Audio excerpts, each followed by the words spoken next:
USAA knows dynamic duos can save the day, like superheroes and sidekicks or auto and home insurance. With USAA, you can bundle your auto and home and save up to 10%.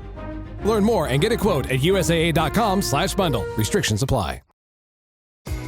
This episode is brought to you by Temptations Cat Treats. Your cat will come running for the perfectly irresistible Temptations Creamy Puree and Temptations Lickable Spoon Cat Treats. The best time to feed lickable cat treats to your cat is anytime. Feed by hand for a playful moment, in a bowl for a creamy treat, or as a topper to make mealtime fun. Visit temptationstreats.com to learn more.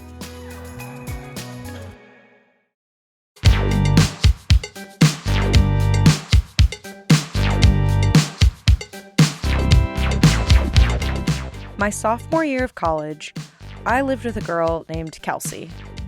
We were decently close that year, in the way that college roommates often are, but eventually parted ways to live with other friends.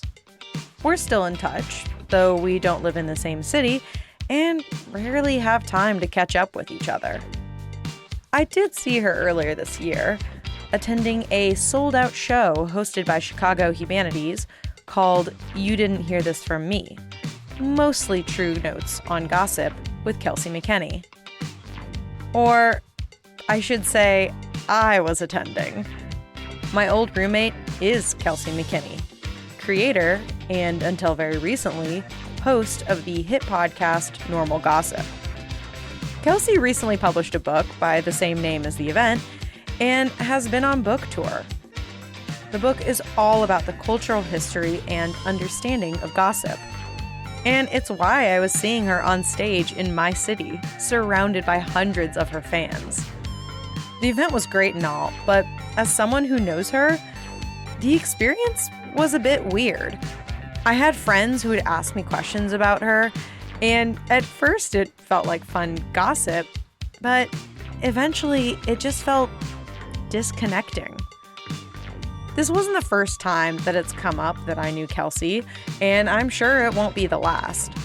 When I tell folks who listen to Normal Gossip that I lived with her, they often have excited follow-up questions. Was she always into gossip? Are we still in touch? These are all totally normal and benign questions, but there's also something weird and uncomfortable about being seen as an access point to information about her.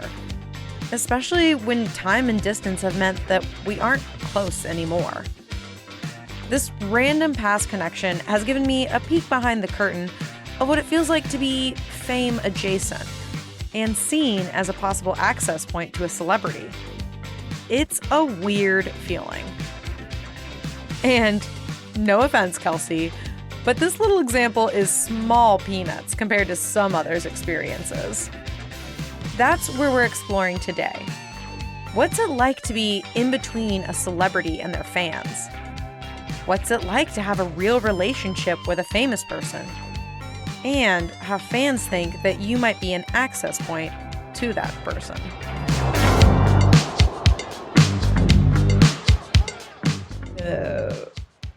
Wonderful, fantastical, and sometimes terrifying world of social media have had that on both ends where, people start to want to get close to you and you don't realize that they're maybe just trying to get close to you because of who you know and work with. Returning to the podcast is the lovely Jennifer May Nickel. Jennifer is a costume designer, best known for her work on the television shows Containment, Legacies, and Gotham Knights. She also works with comedians like Taylor Tomlinson and Bert Kreischer to design their stage outfits. Of course, I had to start by asking Jennifer if she feels like she's ever had a parasocial relationship.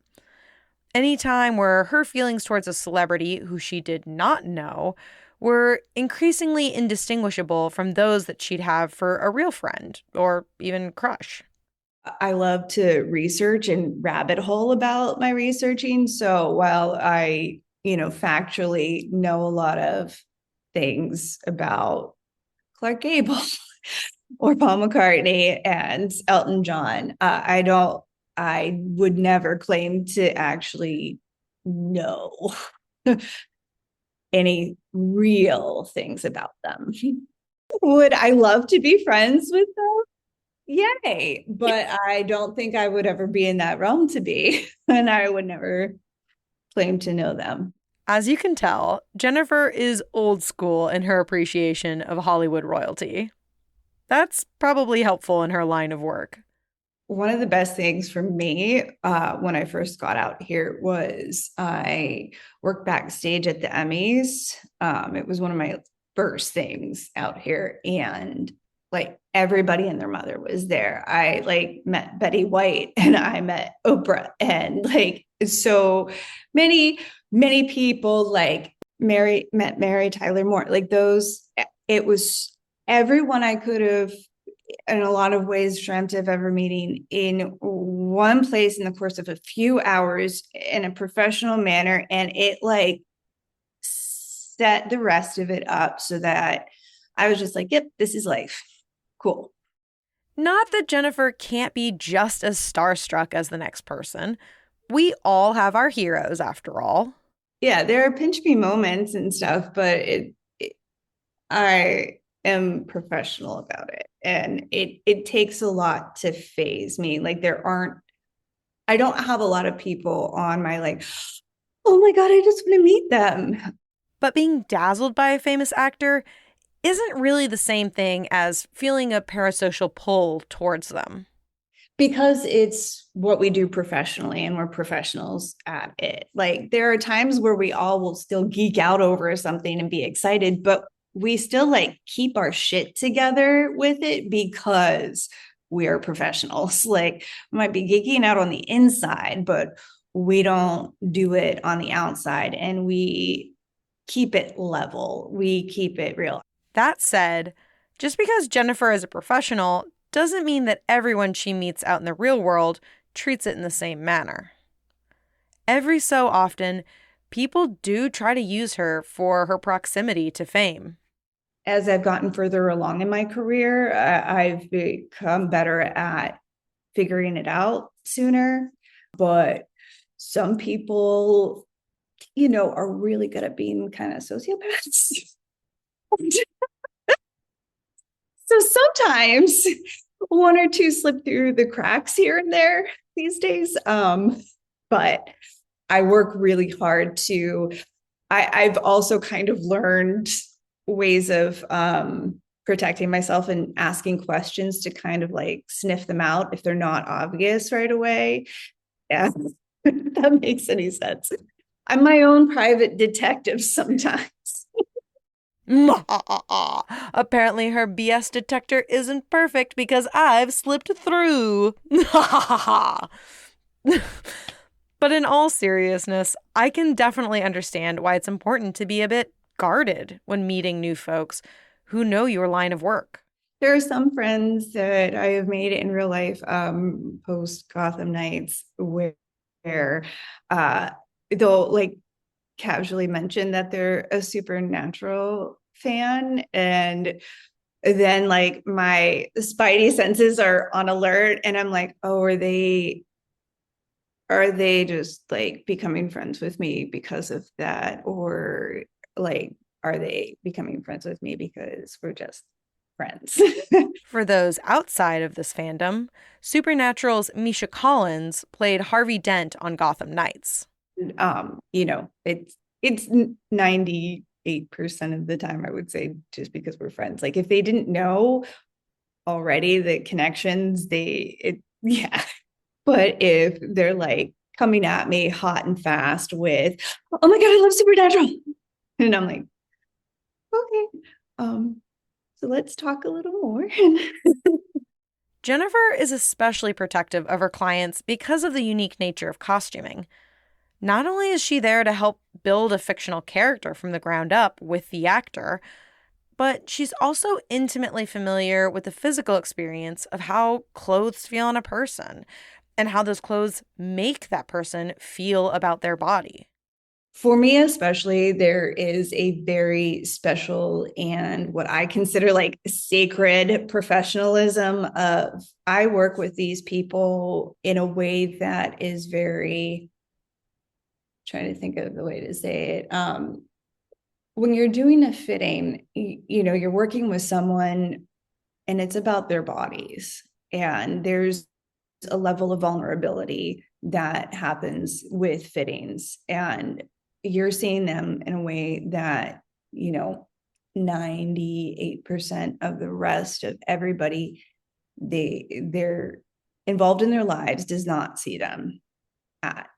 And it is like a sacred space. And I take that very seriously. For me, it's like doctor-patient confidentiality. Truly, I love the comparison to doctor-patient confidentiality. Not everything we experience in life belongs to the public sphere, nor should it.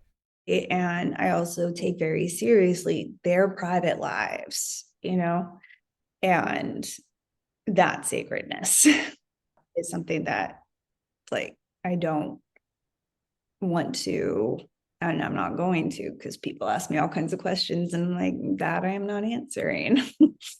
From my conversations with Jennifer, at least it seems pretty rare for people to ask her inappropriate questions in person.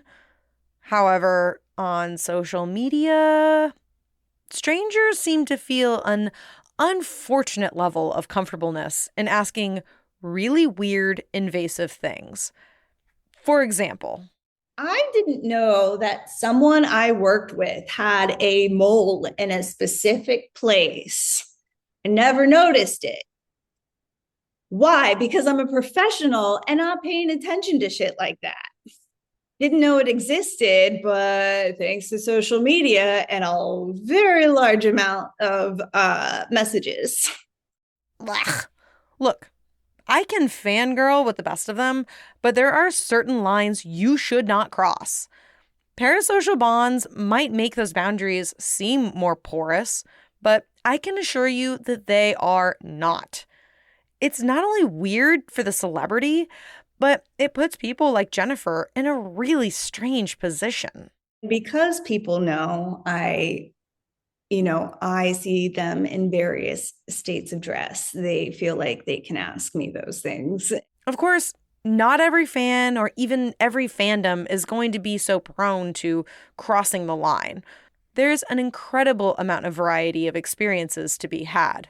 I do think it is very interesting how it does change with every fandom and how each fandom treats it, or the ways the fandom tries to get in parasocially via me. It is different with every single one, and it's interesting for what they care about, because that's also different every time.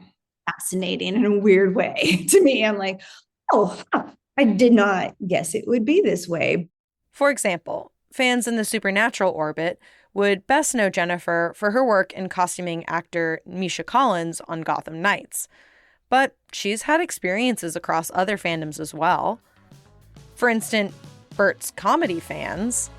It's happened with Bert, but in a lesser way, because of how he is, like, and that he's known for performing comedy without his shirt on. Like, people forget that there is a costume designer behind his like TV show from before, or from his like photo shoots, and that I design his, looks for his comedy specials. Like, sometimes people forget there is work that goes into him in many ways. Like, people forget that if you're seeing him on a billboard in Vegas in a showgirl costume, not only did me and my team like make that, but those are actually my hands on his chest in the moment, because that's just like, and that can be like comedies. You're in the moment, and he was like, oh, Jen, go behind me and like grab my chest because that would be awesome. And it was. And so I did it. But people for him forget that he has someone helping in that way at times. But then in other way, it's been like other celebrities more than him. But then, sometimes I've noticed people where like a starting of a friendship, and then once they find out like I work with him or someone else, it becomes a bit more hardcore. So the beginnings of a friendship might be altruistic, but then sometimes the dynamic changes when they know who I work with.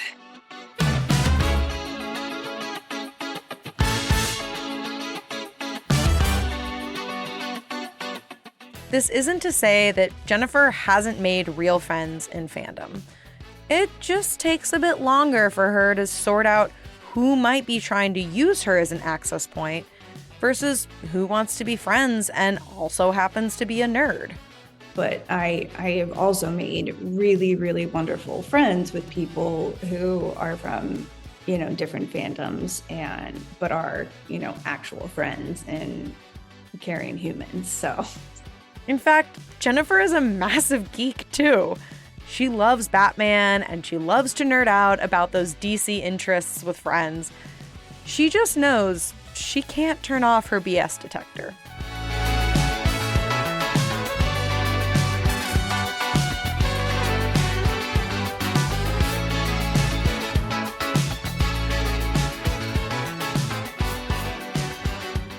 My next guest has had an altogether different experience with stardom. While Jennifer knew going in that she'd be working with actors and performers who might come with an intense following, not everyone in this liminal space starts off with the same foresight. Well, it never clicked until I really met Danielle, because I recognized her immediately from One Tree Hill, and that was when I was like, oh my god, One Tree Hill, Rachel. Like, I knew her immediately. This is Tammy. My name is Tammy. I am a reformed adult living my life on this earth. It is decent. It is sometimes stressful. And I'm here just to do a podcast with my friend Sadie. I was going to do a whole introduction about her being a fellow UT alum and in the same Plan 2 honors program as Kelsey McKinney and I to boot, but I like her introduction much better. Tammy has had the particular experience of working for famous folks that a lot of us would be thrilled to meet without really knowing who they were. Well, babysitting was the only way for gals and pals like me during college to make any kind of money. It was easy, it was accommodating, and it required the least amount of skill, which at the time and still to this day I do not have much of, because most of the time I would watch the kiddos whenever they were asleep. When Tammy was studying at the University of Texas, she took on babysitting gigs as a way to make some spare cash. That line of work continued after she graduated, while she was studying for the MCAT and putting together applications for med school. I just remember thinking, like, I was so much more concerned about, like, getting into medical school than I was about, like, working with celebrities. Babysitting was the perfect gig. She could study by day and then watch some kiddos in the evening, get them put to bed, and then have the rest of the night available to keep cranking. And I really didn't mind that because I think it fit me and my kind of like needs at the time very perfectly. Because during the day, what I was doing is prepping for interviews, going to all these places, and like preparing for all these like interviews. And then at night, whenever I had time off, I would just, kind of sit at their places and hang out. And it was very low key. Like, they really just appreciated that I was there to just watch CNN. It sounds like a fairly normal nannying gig, and it was, because she didn't realize who she was nannying for. It was the most anticlimactic, someone should have, played a trick on me because I would not have believed it, kind of a situation, to the point that I did not know that I was a nanny to the stars. until about a month into nannying for the stars, like napping at their houses, playing with their kids, eating their snacks per usual. It was August after I graduated. I was just hanging out in my new apartment, got a text from a friend of a friend asking me if I could cover a shift that she was working with. And I said, absolutely. She texted me the address. I get dressed. I drive there. Nothing, out of the ordinary besides, it's a pretty house. It's a nice place. Tammy's new babysitting gig? Watching the children of Duck Dynasty stars Jessica and Jep Robertson. And what was initially her just doing a friend a favor became a consistent source of part-time employment. I worked for her for close to over a year. I was kind of the appropriate word would probably be a governess. I did tutoring. I helped them with their homeschooling. I drove them everywhere, and made them food, did their clothes, cleaned up after them. There was 5 kids. So during the day, I was kind of primarily responsible for the older 4. And then the younger one, Gus, I was responsible for him kind of like in the evening, at night, after he got back from daycare. She also met Jen, a.k.a. Genevieve Padalecki, and therefore Jared Padalecki as well at the same time. For non-Supernatural fans, Jen played Ruby on the show, while her husband played Sam Winchester. It turned out that the Robertsons were staying in the guest house on the Padalecki's property after they had moved from Louisiana to Texas. Not that any of this really clicked for Tammy at first. It took me a very long time to realize who Jessica and Jeff were. Like, I never even, made the connection to, the Duck Dynasty. I actually made the connection to Jared and the Supernatural much earlier. So it was about, a month in when the Robertsons were still staying at Jen's house, and I was watching their kiddos, and then Jen's boys comes running over to the guest house. They had a bunch of little arcade games in there, and they would run in and out playing with them. And one time we were just watching TV. I was just scrolling on my phone, and then, they're with the big remotes going up and down the TV. And one of the kids goes, "Oh, hey, that's your dad's show," or something. And I looked up, and I guess it was a preview for the CW, the Supernatural. And then that was kind of when I thought, they do look a lot like that guy. Or at least one of them did. Jen's kids, right? And so then, of course, to make sure that I was correct, later on, whenever I was over again, I was inside the house, I just looked at one of the mail piles, and then I saw the name, the last name, and then I Googled it, and I was like, oh, okay, so it is the dude with the hair on that show.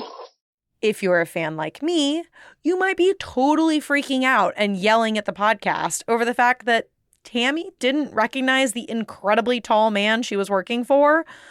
But I guess we're not all Supernatural fans. In fact, Tammy isn't that tapped into actors, generally speaking.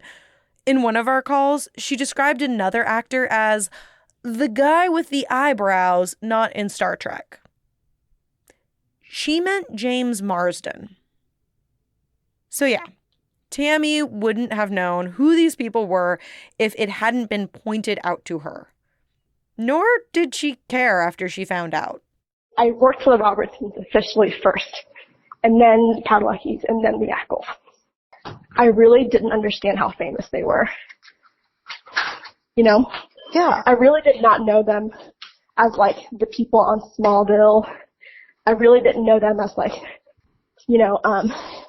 the woman from One Tree Hill, or anything. Really, I just kind of just saw the Supernatural and was one off, oh yeah, that's a show that I've seen a million promos of and never watched. It was kind of weird, I was just yeah, respect, homie to homie, that's cool, you got a job, I got a job. Your job just pays you a lot more than what my job pays me. was just kind of the context. I never really thought about all the stuff that went along with it, you know? I find Tammy's attitude so refreshing. It's so easy for fans to put their parasocial crushes and other celebrities up on a pedestal, and Tammy just doesn't. I really don't know what it was that I kind of just like realized that they were like super, super, super famous. Because they never really acted like their lives were that big of like a hush hush big deal either. You know, so it's kind of one of those things where if the reality you exist in is maintained by this illusion that they're maintaining, you also maintain it. To be fair, Tammy's friends and classmates weren't all that interested or impressed by her connection to stardom either. But you know what the thing is? Like, when I told other people, no one recognized them by their name that I was like friends of, because my friends were like not like supernatural friends. Like, you know what I mean? Like, they were not the demographic. They were like, we don't know who that is. And so I was like, oh, it's the two dudes from the Supernatural. And then they would say something, and that would be along the lines of, oh, the really tall one, the super hot one. And I was like, I don't know which one you're referring to, because they're both very tall, and they're both decently attractive. So I'm not going to comment, because that feels like I'm calling my dad cute. So that's really uncomfortable. But yes, they're both tall. And also, to be fair, unlike Jennifer, who is a public person and has publicly worked with celebrities, Tammy's work was much more low-key. Her clients weren't parading the kids out in public, and Tammy was the night babysitter besides.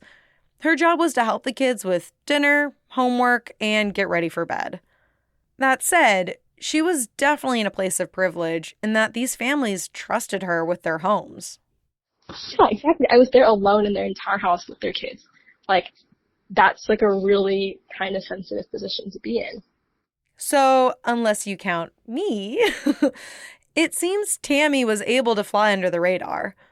And I'm really glad that that has been true for her. In my opinion, finishing her honors thesis and applying to med school was already plenty enough on her plate, without also being a target for fans wanting an inside scoop.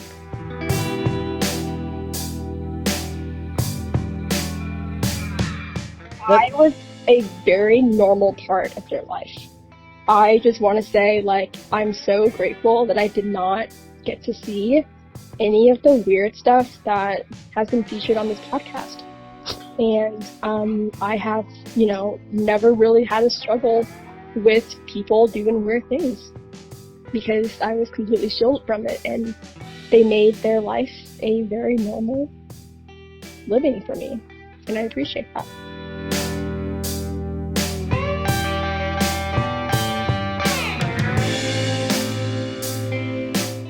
My last guest has a pretty unique job that brings him into contact with all sorts of people. You actually hear from him every episode of this podcast. Yes, I am Chris Scott. I did the music for a good portion of the first season, and I am an opinionated jerk. He is an opinionated jerk.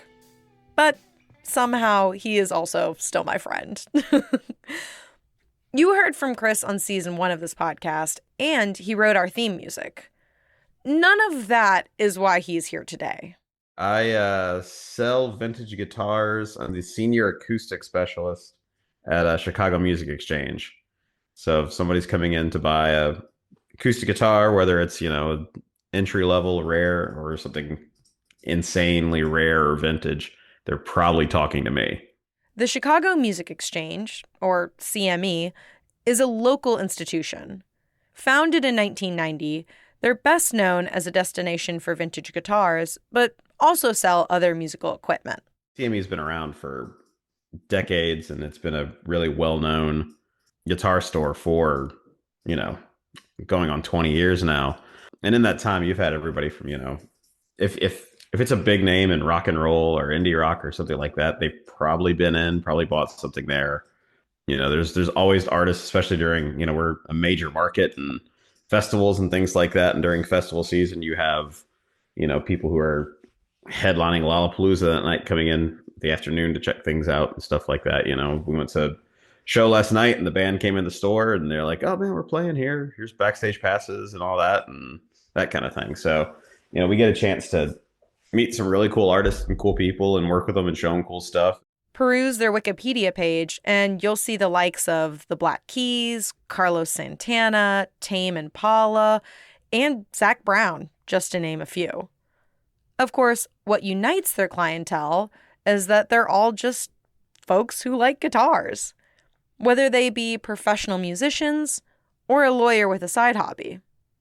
That said, It's cooler working with somebody who you know is going to use it to make incredible art that, you're going to like consume, be like, oh, this is amazing. Like when an album for one of my clients just came out and it had some like really nice acoustic stuff on it. And I texted him like, hey man, this is, album sounds great. And he goes, yeah, that's the guild you sold me. And I'm like, yes, awesome. That's a great feeling. But it is cool when, it's a record coming out that's reviewed in Rolling Stone. And you're like, I played a infinitesimal part in helping that to happen. That's really cool. Now, if you're like me, you might be wondering, would I even recognize Joe Bonamassa if he came in to get a guitar? I mean, aside from a few celebrity frontmen, how many renowned guitarists would we even recognize? But we're not the ones working at CME. Because we're such a specialized store, because like it's just such a specialized thing, like guitars, if you're in there, you tend to know who most people are. Of course, what I wanted to know from Chris is how often do people try to use him as an access point for the famous musicians he or his colleagues might be selling to? No, I haven't been there that long, and I've only been there a couple of years. I have had people who have asked about it and asked me to like pass along an email address or something, and I don't do it. Like it's just I am very hesitant about messaging artists who have been like who have given me permission to, who've like, give me their numbers, give me their emails, have been like explicitly said, hey, like if you have something cool, reach out to me. And it took me a little while to get over that. Just like, do I want to bug them? Like, do they really need to see this? Just be like, yeah, I'm trying to sell them something though. They told me to do it. But it just took, so being a pass through on that does not sound at all appealing. I am not here to, I like my job and I don't want to lose it. I'm not here to facilitate those kind of things. Chris is, after all, a professional. He might get excited like the rest of us, seeing a musical celebrity, but he's not interested in leveraging that into something more, or letting someone use him as an entry point. That's not to say he doesn't try to hook his friends up with a celebrity sighting. If I have a close friend who's like, I know is a big fan, I might be like, hey, they're here right now. If you stop by, you might see them or be able to say hi or something like that. But I'm not going to, compromise anyone's privacy or, give out any personal data or anything like that. Because, these people trust us and I don't want to lose my job. I like my job. It probably does help that while Chris is a fan of many works, he's not a fanish person. He just doesn't get starstruck when he's working with a famous person. Having met some fairly famous people and like interacted with them, and it's one of those things where they're still just people, man. Like let them be. Let them don't go starting anything. Don't they're still just people at the end of the day. Let them have their privacy and their free time and all those things. And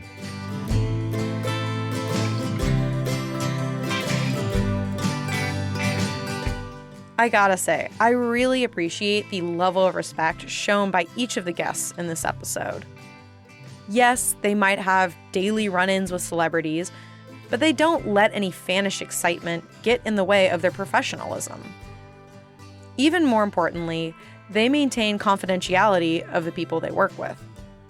Chris wouldn't even name names of who's in his phone contacts. Respect. And honestly, although being in the limelight sounds glamorous, it's also got to be difficult and exhausting. There are so many people all of the time who want something from you. Trying to juggle that in addition to the rest of life, I just can't imagine how hard it could be sometimes. I'm glad we have people working in that interstitial space between stardom and fan who recognize the unique privilege of their positions and don't work to exploit it.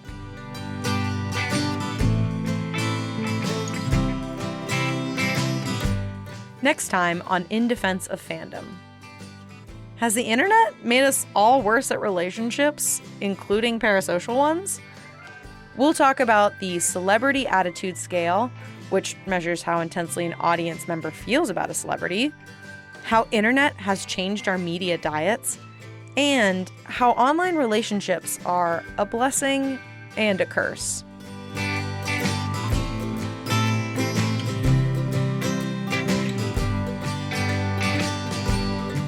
Now for the show's credits. Editorial support was provided by Dr. Anna Funk. Music was composed and performed by Chris, I am an opinionated jerk, Scott.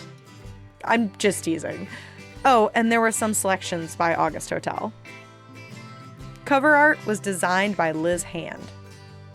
In Defense of Fandom is part of the Geekscape Podcast Network. If you like the show, giving us a review on Apple Podcasts is a great way to help support this work and help even more listeners discover us.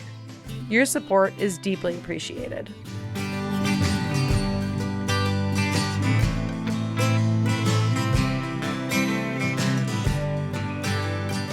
Oh, and I should also mention that Jennifer May Nickel is the same friend who lost her home in the LA fires in the episode featured this winter. If you want to support her and her husband's recovery efforts, I'll link their GoFundMe in the show notes. Okay, and now for an ode to the beloved Ackles dog, brought to you by Tammy. The best thing about the whole entire time was Icarus, the dog. I just want to shout out to him. This is the story that Daniil told me. He somehow was attacked by a coyote. A pack of coyotes got his throat torn out, and her brother, rushed into the ER, had him all sewn up, and was fine. Right? That was kind of his claim to fame. Was 2 years old. He was like, oh man, I got the scar to show. Well, throughout his life, I was there towards the end of his life.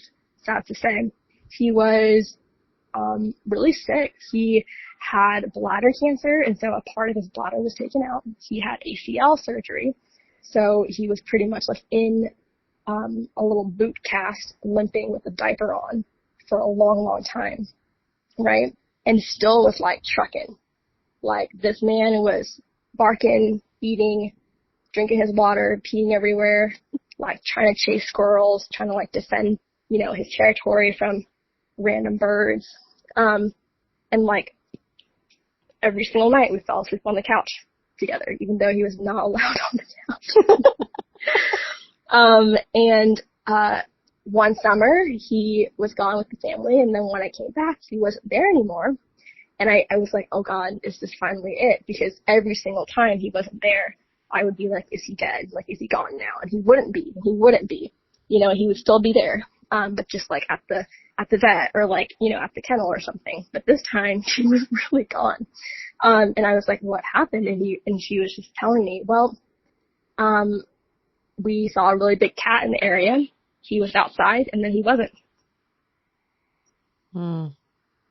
And Jensen went home, looked for him in the woods with flashlights for days, couldn't find him. Literally, there were no signs of him. And pretty much, he literally flew close to the sun and kind of just pooped. It was really gnarly of a way to go, but it was just the perfect ending to his very, apocryphal life. You're listening to the Geekscape Network.